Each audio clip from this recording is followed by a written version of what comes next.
L'obsession du revenu, je la comprends. L'obsession du rendement, un petit peu moins. L'immobilier, c'est un produit vivant. Qui dit un produit vivant, c'est un produit sur lequel il faut investir régulièrement.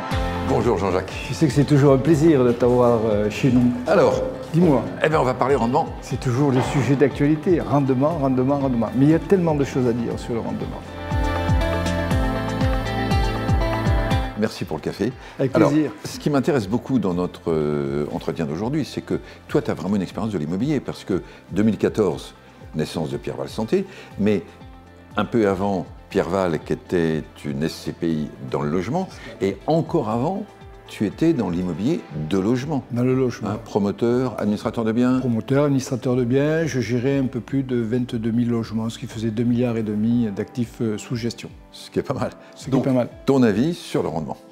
Mais moi, ce qui m'a marqué, ce passage de cette activité logement avec des propriétaires en direct, et puis ce passage au monde des SCPI, donc on va dire à l'immobilier financier, c'est cette obsession effectivement du rendement.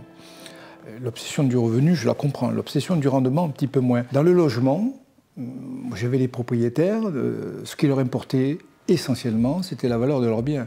Ils savaient que chaque année, il y avait parfois un locataire qui ne payait pas, ou il y avait des carences locatives. Il fallait investir pour rénover les appartements, etc. L'immobilier, c'est un produit vivant.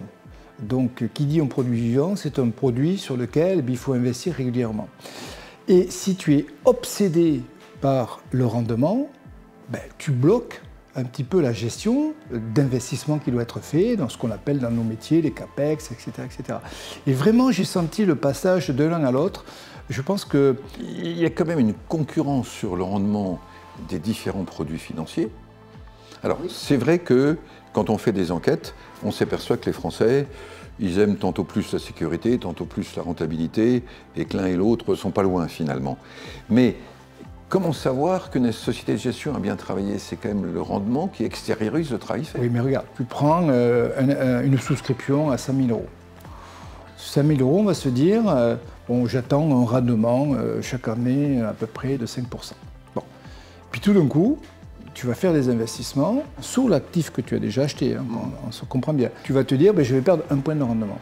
1 point de rendement, ça veut dire que l'année qui suit, tu as perdu par rapport à l'année avant 1 000 €, peut-être sur 2 ans, 2 000 €. Bon. Mais si tu fais rien, comme on le voit parfois, où tu as des baisses de valeur, d'immobilier, donc un train de valeur de part. On parle aujourd'hui, allez, 10%, 15%. Tu perds 15%. Tu as perdu 15 000 € face à tes 1 000 € que tu aurais pu lâcher sur une année parce que tu vas investir. En fait, comment tu crées de la richesse finalement à travers une SCPI? Je suis tout à fait d'accord qu'on peut aller trop loin. Hein. Aujourd'hui, la concurrence sur les rendements par exemple des SCPI, mais il n'y a pas que ces produits-là, ça ressemble un peu à des campagnes électorales permanentes et c'est malsain. Court-termiste. Moi, ce qui m'interpelle dans les SCPI, c'est qu'on attend de la SCPI que ça soit une sorte de coucou suisse, où tous les trimestres, ça doit sortir de la même façon. Mais est-ce que c'est compatible avec un immobilier qui est vivant, sur lequel tu dois, selon les années, plus ton portefeuille va grandir, plus il va grossir, plus il va même vieillir. Quels sont les dangers de l'immobilier aujourd'hui? C'est l'obsolescence énergétique, c'est l'obsolescence d'usage. Qu'est-ce qui vaut mieux? Réguler ton rendement au profit de ta valeur capitalistique que de dire je fais du rendement et puis ce qui se passe après. Sur ce point-là, Jean-Jacques, je suis totalement d'accord. Mais ce que je veux dire, c'est que dans cette histoire de changement d'usage dans l'immobilier, le marché est secoué aussi bien par ces changements d'usage que par la déferlante technologique, que par le contexte de taux, etc. Et dans ce nouveau contexte, il est possible à certains acteurs d'intervenir sur des biens qui ne sont peut-être pas au même prix qu'avant, et donc en affichant des rendements élevés pour l'épargnant. Non mais là tu me parles d'opportunité. Bien sûr. Bon, alors on ne peut pas dire à un investisseur il faut rester minimum 10 ans dans un véhicule, ce que nous amène l'AMF, de dire attention, il faut prévenir les investisseurs qu'on est sur un placement long terme. Et de dire que tu vas faire 10 ans d'opportunité.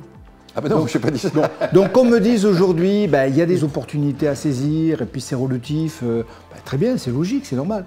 Mais moi je te parle de l'immobilier dans sa généralité et dans la durée.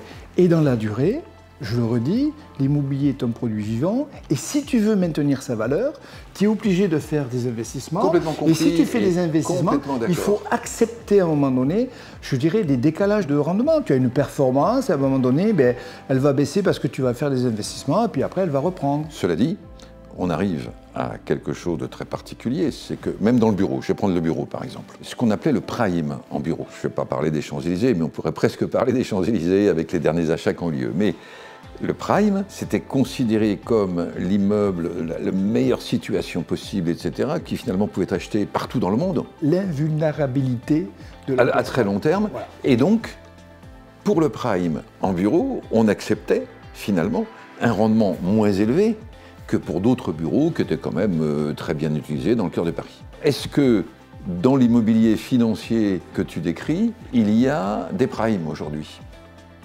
Alors ta question, pour moi, est très intéressante. Effectivement, la crise que nous traversons et sur laquelle nous sommes tout doucement en train de sortir a marqué une chose, c'est que finalement, les immobiliers qui ont pris le plus de décote, ben, c'était ce qui était qualifié de prime hier. Voilà. Oui, il y a un changement de définition. C'est paradoxal. On est bien d'accord. Bon.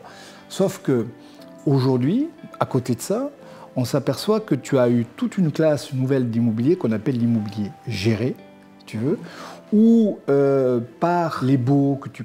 Reprenons encore la santé, si tu le permets. C'est ta spécialité. Voilà, donc tu prends avec des bolons, avec des exploitants qu'on connaît, qui vont être dans la durée, qui vont investir dans leur outil. Ben là, ça va te donner, pas une garantie, mais une stabilité dans tes revenus et dans ton actif, qui fait que tu auras moins de risques dans le temps sur la fluctuation de tes revenus. Et donc tu peux te dire finalement, est-ce que seul, comme on a vu jusqu'à aujourd'hui, nous étions dans un critère d'emplacement. Dans l'immobilier, il n'y a pas d'autres critères qui vont pouvoir apporter plus de sécurité autour de l'immobilier qui leur permettra de se qualifier de prêt. Ce que tu es en train de dire ou de suggérer, si je comprends bien, c'est que certaines SCPI investies sur certains secteurs, notamment l'immobilier géré, pourraient afficher un rendement moins élevé en face d'une plus longue visibilité sur le capital à long terme. Est-ce que c'est ce que tu veux dire? Ce qu'on peut observer aujourd'hui, c'est que tu as une nouvelle évolution. C'est-à-dire que les gens vont y venir d'une façon, sous forme d'allocation. Et là, tu vas te dire, ben, finalement, je ne vais pas investir dans une SCPI parce que la santé, par exemple, ça me plaît. Tu vas dire non. Dans mon allocation, je veux avoir un produit solide qui va mener pour l'immobilier de la résilience. Et là, par exemple, je vais regarder les actifs les plus résilients, et puis je vais regarder la santé ou l'hôtellerie. Et puis après, je vais adosser à côté de ça un produit qui va m'offrir peut-être plus de rendement. Et là, je vais aller chercher une SCPI qui est plus sur l'opportunité. En train d'investir aujourd'hui. Et ça, c'est assez nouveau, si tu veux, tu vois, par rapport à ce qu'on a pu voir. Alors, ce que je comprends, toi, c'est que tu dis, finalement, peu importe qu'une SCPI en particulier donne peu ou beaucoup de rendement, selon la façon dont elle est conçue, ce qui est important, c'est une allocation entre différentes SCPI pour justement accéder à différents secteurs avec ou sans rendement. Oui, et c'est pour ça que ça revient à notre conversation de départ. Je pense qu'on ne peut pas regarder l'ensemble des SCPI avec un seul, si tu veux, objectif qui serait celui du rendement.